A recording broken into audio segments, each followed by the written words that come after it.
Bonjour à tous et bienvenue dans cette chronique sur les découvertes et les avancées scientifiques édition Mystère. Je m'appelle Calliope, je suis en seconde et avec moi vous apprendrez des infos intéressantes à ressortir en repas de famille. Tout de suite, le sommaire. Pour commencer, nous allons parler des jeunes et de leur apparente passion pour la malbouffe. Ensuite, nous découvrirons pourquoi on aime autant écouter une musique en boucle. Et pour finir, nous apprendrons pourquoi on est fasciné par les affaires criminelles, même des années après.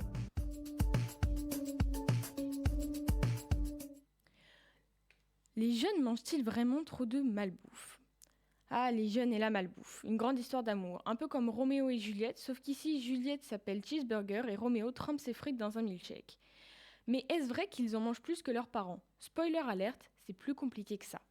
Depuis que l'industrie agroalimentaire nous vend du prêt-à-manger à grand renfort de slogans alléchants et de mascottes plus flippantes qu'attachantes, coucou Ronald McDonald, on a tendance à croire que les ados sont en train de muter en nuggets géants. Sauf que, si on compare avec les générations précédentes, il s'avère que nos parents aussi avaient un petit faible pour les plats tout prêts.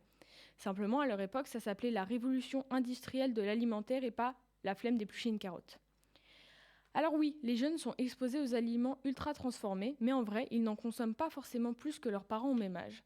En revanche, la grande différence, c'est que leurs parents, eux, ont découvert la cuisine sur le tard, après avoir passé leur jeunesse à engloutir des raviolis, du couscous brûlé, des cordons bleus douteux. Maintenant qu'ils sont à la retraite, ils ont le temps de mitonner des petits plats maison et de critiquer les habitudes alimentaires de leurs enfants. Ironique, non ? Mais pourquoi diable les jeunes se ruent-ils sur ces produits ?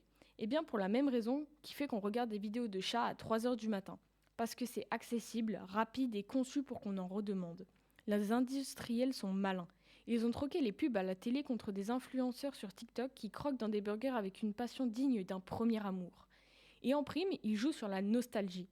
Un enfant qui grandit avec des céréales colorées voudra les retrouver une fois adulte, en mode Madeleine de Proust. Sauf qu'ici, la Madeleine est bourrée de colorants quelque chose. Ajoutez à cela le facteur économique. Entre payer un loyer, un abonnement Netflix et des pâtes instantanées, le choix est vite fait. La cuisine maison, c'est sympa sur le papier, mais encore faut-il avoir le budget pour acheter des légumes frais et le temps de les préparer. Les lasagnes maison, c'est bien joli, mais quand ton four met 30 minutes à préchauffer et que ton frigo est vide, un plat surgelé devient vite un allié de poids. Bref, les jeunes ne mangent pas nécessairement plus d'aliments ultra transformés qu'avant, mais ils y sont plus exposés et ils en consomment parce que c'est souvent la solution la plus simple. Alors la prochaine fois que vous voyez un ado dévorer un kebab avec un air coupable, souvenez-vous, il perpétue simplement une tradition familiale. Et puis qui sait, peut-être que dans quelques décennies, il viendra vous expliquer que non, mais nous à notre époque, on mangeait mieux en trempant son biscuit bio sans gluten dans son thé détox. La boucle est bouclée. Aujourd'hui, on s'attaque à un mystère qui nous concerne tous. Pourquoi, mais pourquoi écoute-t-on une musique en boucle jusqu'à ce que nos proches menacent de nous débrancher les écouteurs à coups de baguette de sourdine ?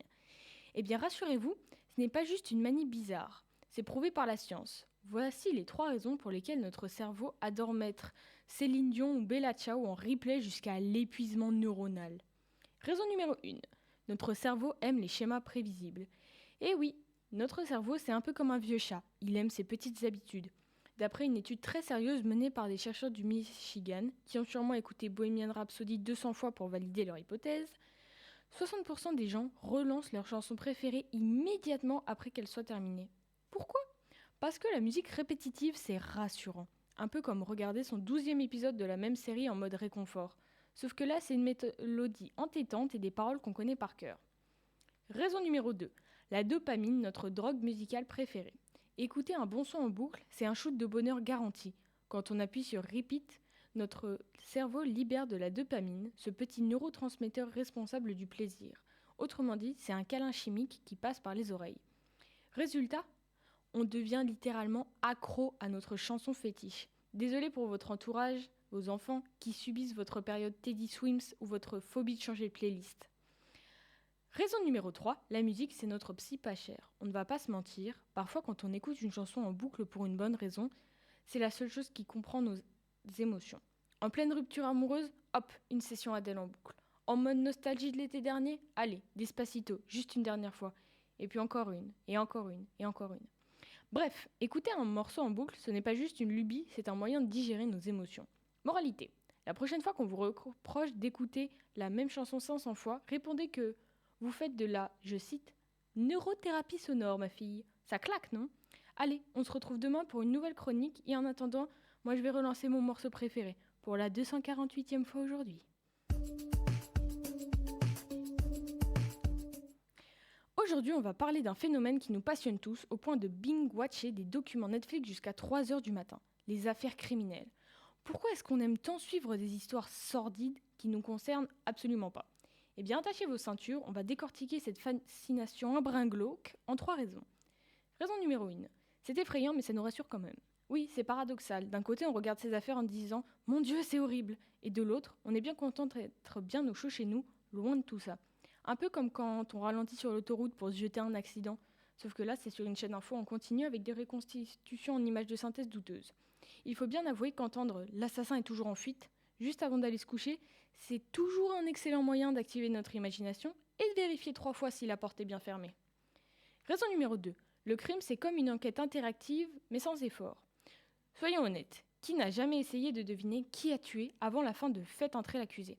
Ces histoires criminelles, c'est un Cluedo géant version réalité. On adore spéculer, échafauder des théories, suspecter tout le monde et parfois même accuser le chat de la victime, parce qu'il avait un air louche sur une photo.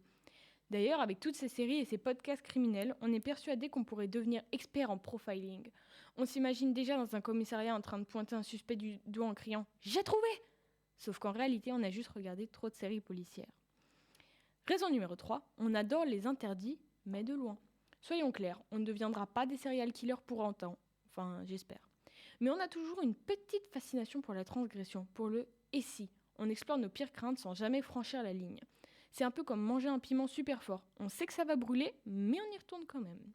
Et puis, avouons-le, il y a un petit plaisir coupable à juger les criminels en mode « Mais quel amateur ! Laissez des empreintes partout, un vrai débutant !» alors qu'on est les mêmes qui oublions nos codes de carte bleus 3 fois par semaine. Conclusion.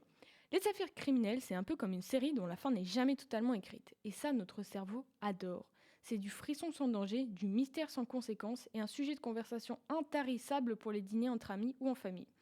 On se met dans la peau d'un détective, on s'amuse à décrypter les indices, on se sent un peu comme Sherlock Holmes, mais sans quitter son canapé. Et surtout, ça nous rappelle que la réalité dépasse parfois la fiction.